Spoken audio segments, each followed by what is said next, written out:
Este podcast é produzido pelo Correio Brasiliense. A vinda do Paul tem um significado, sim.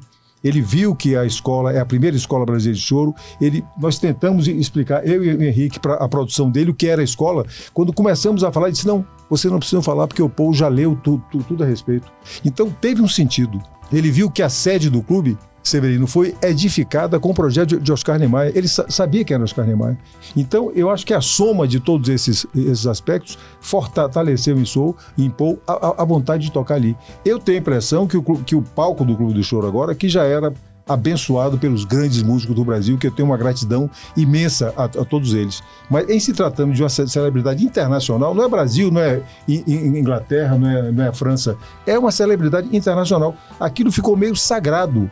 Eu acho que agora todos os grandes músicos que vierem a Brasília vão querer se apresentar no Clube do Choro.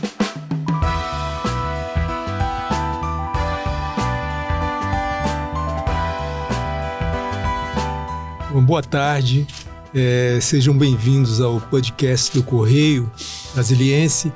E hoje nós estamos recebendo o Reco do Bandolim, que é presidente do Clube do Choro, e Henrique Neto, que é diretor da escola Rafael Rabelo, né? Uma escola importantíssima, é uma referência não só em Brasília, mas no Brasil e até em outros países, né? No ensino do choro, de uma forma que instituiu o ensino do choro de uma forma extremamente inovadora, né?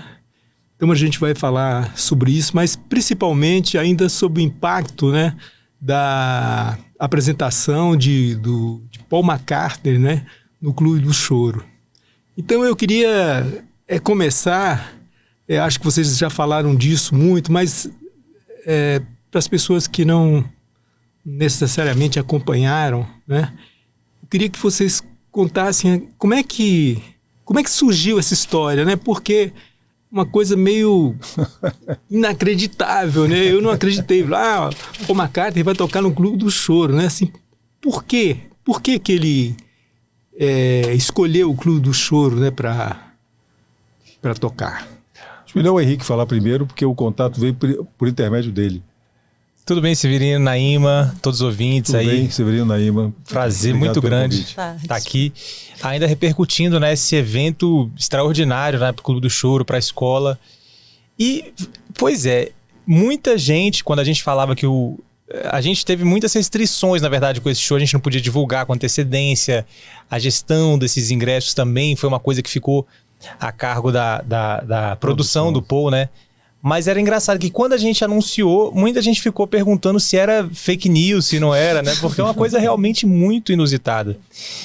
Mas se a gente for parar para pensar, né, uma instituição com 25 anos como a Escola de Choro, né, com esse trabalho ininterrupto, né, de preservação da cultura brasileira, formando os jovens talentos, não só jovens, né, uma escola de formação para pessoas de maneira geral, tendo como base a obra dos nossos grandes autores. Então, um grande amigo, Pierre Aderne, que está morando agora em Portugal, ele falou assim: Henrique, perseverança traz sorte.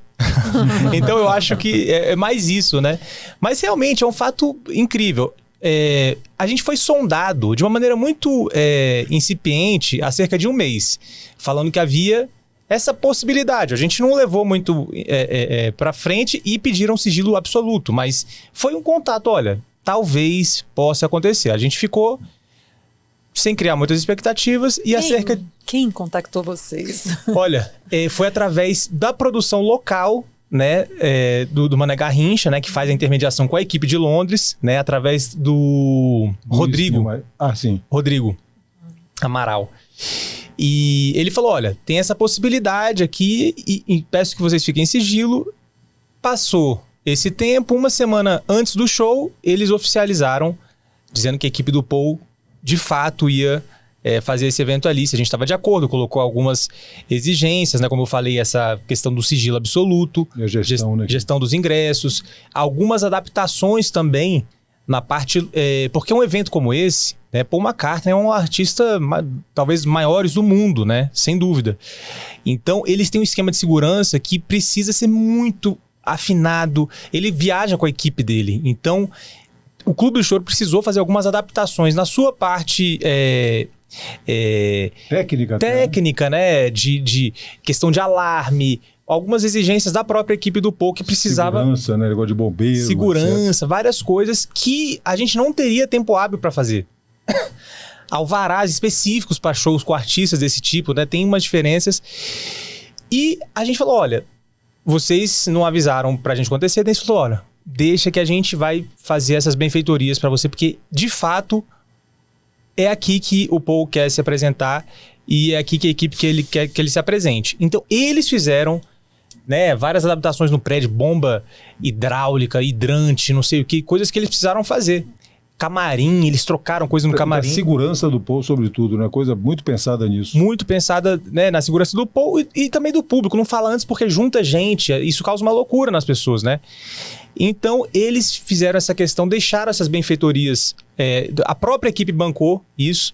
Então, nós ficamos honradíssimos com esse contato por ter chegado ao POU, por eles terem tido esse interesse de se apresentar lá.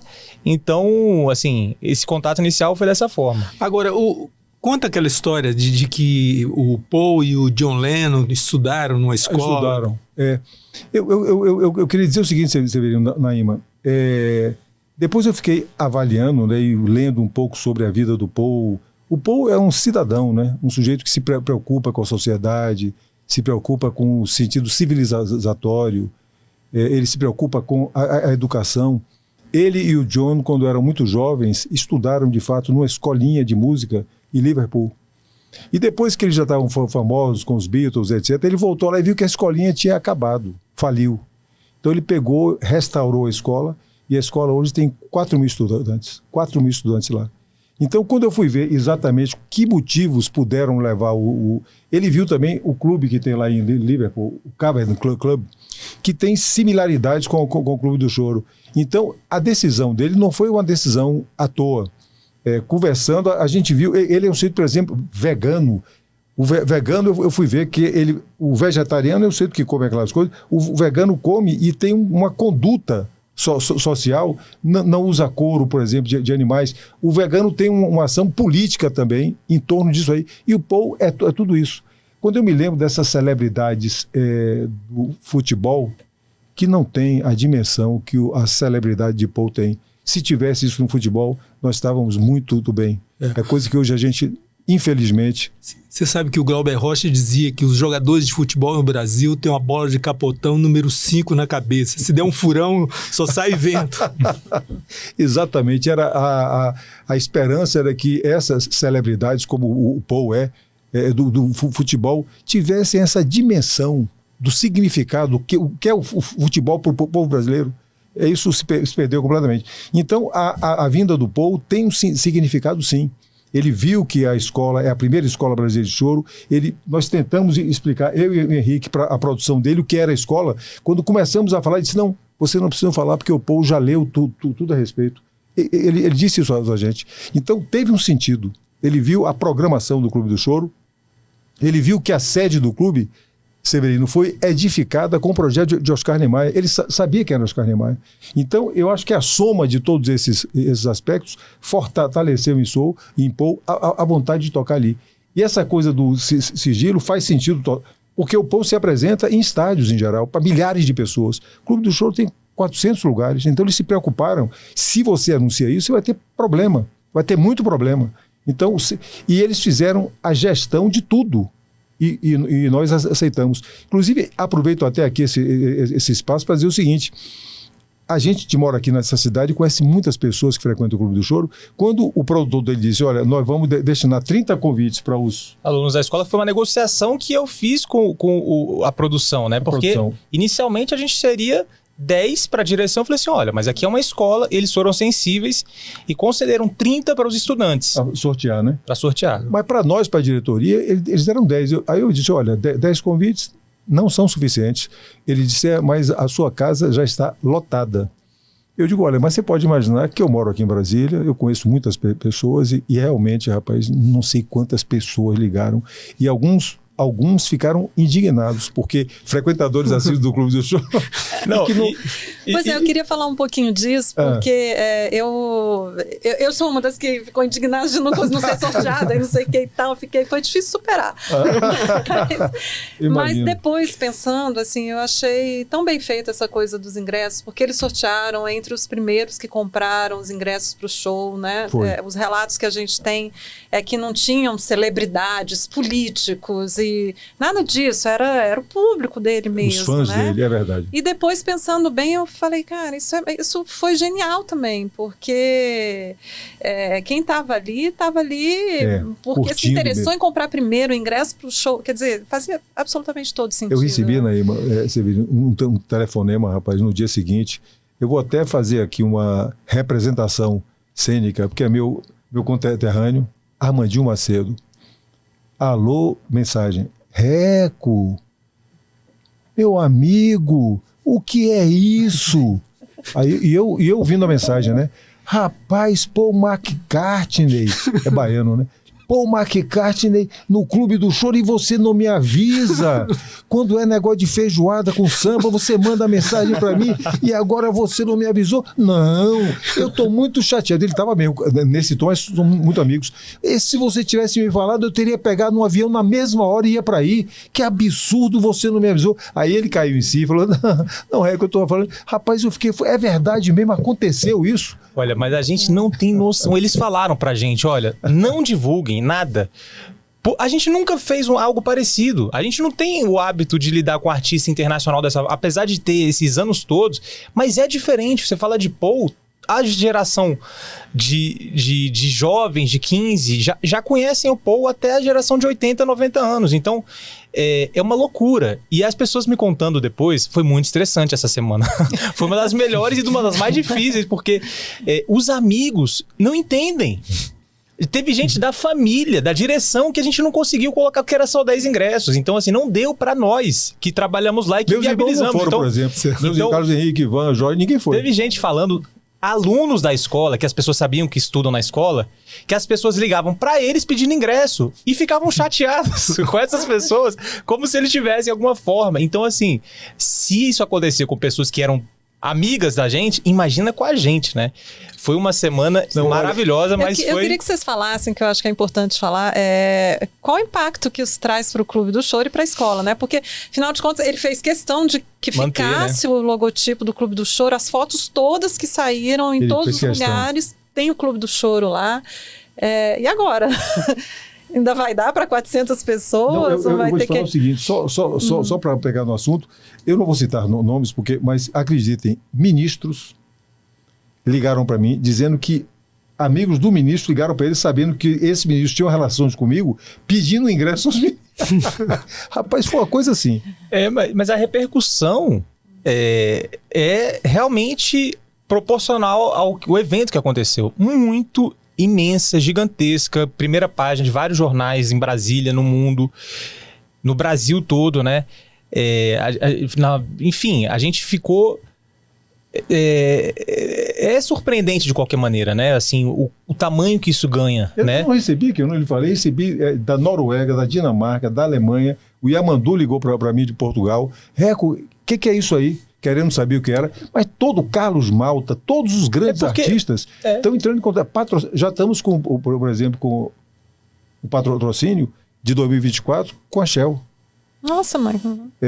Então, conversei com a ministra Margarete Menezes, ela foi extremamente, ficou entusiasmada com essa possibilidade, e agora estão surgindo uma série de coisas, viu, que certamente... Então você acha que isso vai ter um impacto até na programação? Não tenha dúvida. Na história do Clube do Choro. Eu estou com a impressão de que, por exemplo, a Milton de Holanda disse, Reco, para mim, o Paul McCartney é o músico mais importante do mundo. Ele me disse isso pelo telefone. E muita gente acha isso mesmo, inclusive eu também. Por tudo que eles fizeram com os Beatles, pela ação do Paul, eu tenho a impressão que o palco do Clube do Choro agora, que já era abençoado pelos grandes músicos do Brasil, que eu tenho uma gratidão imensa a todos eles. Mas em se tratando de uma celebridade internacional, não é Brasil, não é Inglaterra, não é França, é uma celebridade internacional. Aquilo ficou meio sagrado. Eu acho que agora todos os grandes músicos que vierem a Brasília vão querer se apresentar no Clube do Choro. Agora, Reco, como é que você vê essa questão, como é que você e o Henrique vê essa questão do Clube do Choro, né? Porque ele continua preferencialmente em uma casa do choro, né? Mas acho que as circunstâncias foram levando a que ele se abrisse, né? Também é a casa do samba, né? É a casa do forró, é a casa do rock, já era do jazz, né? Já era, não é? Quer dizer, e como é que vocês veem isso de um roqueiro, né? Ótimo. Um aço do rock tocar na casa de Pixinguinha? Como é que fica? Você foi roqueiro, né? Foi Jimmy Reco, não era Jimmy isso? Reco, Na adolescência, não é? Conta essa historinha aí. Tinha um grupo chamado Carência Afetiva, que era o nosso grupo. Eu tocava guitarra mesmo e tocava o repertório do Jimi Hendrix, né? Eu era fã do Jimi Hendrix, sabia tocar todo aquele... Né? A gente tinha um grupo, participamos de festivais, que Brasília teve aquela onda toda de rock, a gente se lembra disso, né? Mas com relação ao que você está dizendo, você veja bem, o choro, a escola do choro, ela ensina o cavaquinho tomando como base a obra de Valdir Azevedo, o bandolim tomando como base Jacó do Bandolim, a flauta tomando como base Pixinguinha. Só que as coisas estão caminhando de um jeito que hoje nós entendemos o choro muito mais como uma linguagem do que propriamente como um gênero. Ele tem Hamilton de Holanda e outras pessoas que têm ganhado o mundo. Por exemplo, os americanos estão fazendo um choro, isso é uma coisa que eu fico até alerta. E o choro está ganhando formas lá um pouco diferentes. O choro está... Então, nesse sentido de que o próprio nosso repertório do choro livre, a gente toca música de Ari Barroso, de Vinícius de Moraes, com a linguagem do choro. Então, essa sua pergunta tem todo o sentido. Eu acho que dentro da generosidade do choro, de se abrir para o forró, para o frevo, você pode fazer isso tudo com a linguagem do choro, com os instrumentos do choro, com 7 cordas, o bandolim, o cavaquinho. É nesse sentido, Severino, que o clube tem se aberto para o rock, para o jazz, para o povo. E faz todo sentido. E Brasília, pela própria história da cidade, de acolher pessoas de vários lugares, né? Pessoas de vários estilos diferentes. Você pega diversas manifestações artísticas em Brasília, tem uma característica dessa mistura, da ausência da tradição, que te dá uma liberdade muito grande. Então, por exemplo, você pega uma cidade com 60 e poucos anos e que não tem a velha guarda para dizer o que é certo e o que é errado. Então as pessoas são muito experimentalistas aqui na música. Então eu acredito que o Clube do Choro e a escola se tornaram um centro de cultura brasileira. E não só brasileira, de arte, de cultura, né? O nosso foco sempre vai ser o choro, que é isso que é a nossa bandeira, é o que a gente acredita e o que a gente faz bem. Só que você tem parentes próximos. O choro é primo do samba, que é primo do forró. Luiz Gonzaga tocava choro, era compositor de choro. Você pega Dominguinhos também no Nordeste, São Paulo, Sul. Então, a gente é uma música que une o Brasil. Então, eu acho que a escola tem essa função de ser um centro aglutinador de cultura, de música, né? E não é à toa que a gente está com esse projeto chamado Complexo Cultural do Choro, que é justamente trazendo outras manifestações artísticas, né? Teatro, né? Que conta a história um pouco da música brasileira através do teatro infantil, roda de choro, tributo a grandes artistas, piquenique, enfim. Tornar aquele, de fato, um espaço de convivência entre as diversas formas de arte. Certo. Agora, vamos emendar na escola de choro Rafael Rabelo, né? Porque eu me lembro, assim, que para mim a imagem que eu tinha é o seguinte, que o choro, eu gostava muito do choro, né? Assim, eu ouvia discos e acompanhava shows, mas a impressão que eu tinha era assim, que o choro era uma música de velho, entendeu? Assim, quando os velhos morressem, o choro ia junto, entendeu? E a escola, eu acho que teve essa função, né, de renovar o choro, né? Porque hoje você vê em Brasília, o choro é música de jovem, não é? Assim, você vê uns meninos tocando, tem vários grupos, né, que se formam na escola de choro, né? Com certeza. Então, como é que vocês veem a relevância disso, né? A gente vê também pessoas que foram alunos da escola de choro e depois viraram professores e diretores e depois viram diretores musicais de grandes, né? Tocam com grandes músicos no Brasil, né? Então, como é que vocês veem a relevância da escola de choro para a história do choro no Brasil, né? Eu acho que é uma coisa que tem impacto, não é só em Brasília, né? Eu vou responder essa porque eu acho que eu passei por todas as etapas, né? Eu vi esse trabalho começando, eu fui aluno, depois me tornei professor, depois coordenador pedagógico e agora diretor. E eu acompanhei, assim como várias pessoas da minha idade, quando eu tinha uns 12, 13 anos, eu conhecia porque em casa eu sempre ouvi, né? Eu tinha essa experiência familiar, mas meus amigos da escola, eu era motivo de chacota, né? Clube do Choro, né? Então, essa realidade foi sendo transformada, né?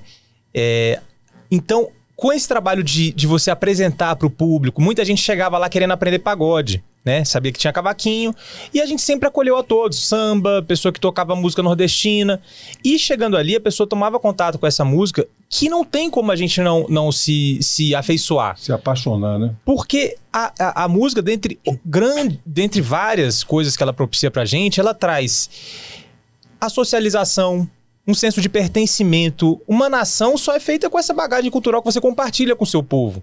Se você não tem território comum com as pessoas, você não tem uma nação. E ali eu acho que as pessoas se sentem integradas. E o jovem, ali através do seu instrumento, ele sente que ele nunca está sozinho. Então eu acho que a escola ela tem essa função. E você vê que foi plantada essa semente e continua sendo plantada, os resultados que a gente vê. Isso que você falou. Teve uma vez que eu fiquei muito feliz, muito emocionado, há uns 15 anos atrás, quando eu tava numa pracinha na 309, que os roqueiros se encontravam ali. Galera de preto, de skate. E sempre tiravam um violão e tocava guitarra, Nirvana, não sei o que na época, né? Um dia desses, eu vi lá um jovem de skate tirando o cavaquinho, abrindo o livro da escola de choro e tocando Flor Amorosa. Sacou? Com os amigos em volta. Então, isso você vê que muda a cara da cidade. Você pega várias iniciativas maravilhosas como o Choro no Eixo, Samba Urgente, né? Esses grupos novos, Benzadeus. Tem sempre que foram pra fora aqui, o Ian. Sem falar desses, o Ian Cury, que tá agora nos Estados Unidos, bandolinista, o Matheus Donato em Paris, bolsista, e fazendo uma história linda lá em Paris. De solista, desenvolvendo uma linguagem própria, né? Larissa Maitá, que também foi aluna da escola, foi revelada no nosso festival. Então, isso é pra gente quebrar esses mitos. Que tal música é música de velho. Tal música... Não, isso basta você fazer um trabalho que seja próximo das pessoas, né? Porque eu acho que a escola também teve isso. De você não criar essa distância dessa música, música de, né, séria, música não sei o que lá. Não! Chega aí, os jovens se apropriam, fazem seus arranjos, a gente tem uma liberdade. No nosso livro da escola, antes de saber a história do Paul, nós temos Yesterday, para os alunos aprenderem a tocar com cavaquinho. Então, para você ver que já é do nosso espírito alargar os parâmetros, né? Para não ficar bitolado e deixar que essa música seja renovada sempre. E o choro, não sei, queria que vocês me falassem isso, mas eu sempre tenho a sensação que o choro é uma coisa de desafio também, né? Porque não é uma música fácil. E acho que quando os meninos entram nisso, eles ficam na piração de ser o melhor, de fazer... No videogame, você vê o Yamandu Costa, né? De fazer igual aquele cara. Tem isso também, né? Com certeza. Com certeza. Eu acho que tem uma escola do Hamilton de Holanda também, que saiu aqui de Brasília, né? Essa coisa do virtuosismo, de você... Eu acho que o choro tem um campo, assim, muito, muito grande. Henrique, ao final de tudo que aconteceu, ele teve, assim, um insight, e ele pegou um choro de Pixinguinha, o Carinhoso, e viu que estava na mesma tonalidade do Yesterday. E aí nós pegamos uma equipe, gravamos com filme, etc. Fizemos um dar as mãos do Carinhoso com o Yesterday, fizemos uma gravação maravilhosa. No dia de hoje, nós contratamos uma empresa para fazer uma clipagem de tudo que saiu sobre isso. Nós vamos pegar esse material. No filme, a gente pretende botar o Pixinguinha nessa gravação que a gente fez aqui de um lado e o Paul aqui do outro lado, e vamos mandar tudo para ele para ver o que é que ele vai dizer. Quem sabe, né? Já que ele teve essa admiração, já que ele quis vir aqui se apresentar, eu acho que isso pode ficar com um significado muito grande para ele. ele ouvia essa música do Pixinguinha, que é uma coisa maravilhosa, Meu Coração, não sei porquê. E depois a gente emenda com o Yesterday, como se fosse assim flanando, sabe como é? E a coisa vai... Você nem sente. Você toma só um susto de época.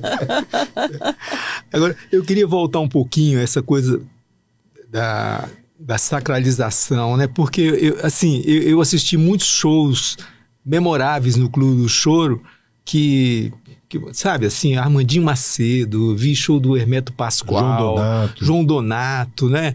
Então, eu acho que são esses momentos que sacralizam o espaço, né? Você fala assim, poxa, João Donato tocou aqui, né? Hermeto Pascoal tocou aqui. Como é que vocês veem isso, né? Essa sacralização internacional do Clube do Choro pelo Paul, né? Num espaço que já teve tantos momentos epifânicos, né? De iluminação, assim. Eu acho que, como Hamilton disse, a primeira coisa que ele falou, olha, para mim o Paul McCartney é o maior músico do mundo, por muitos motivos. Eu acho que o fato dele ter ido lá, como a Naima observou, ele preservou ali o Clube do Choro, aquilo foi proposital, porque a equipe dele viu tudo que tinha lá e algumas coisas eles tiveram que tampar.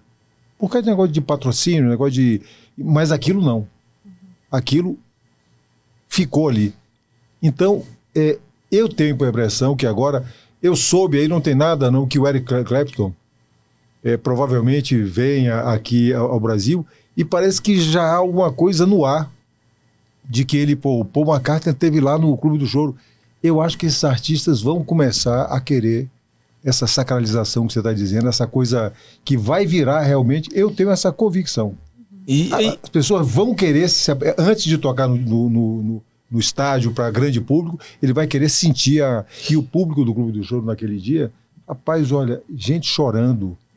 Eu mesmo fiquei arrepiado. Você está preparado para isso, Reco? Olha, eu em muitos momentos...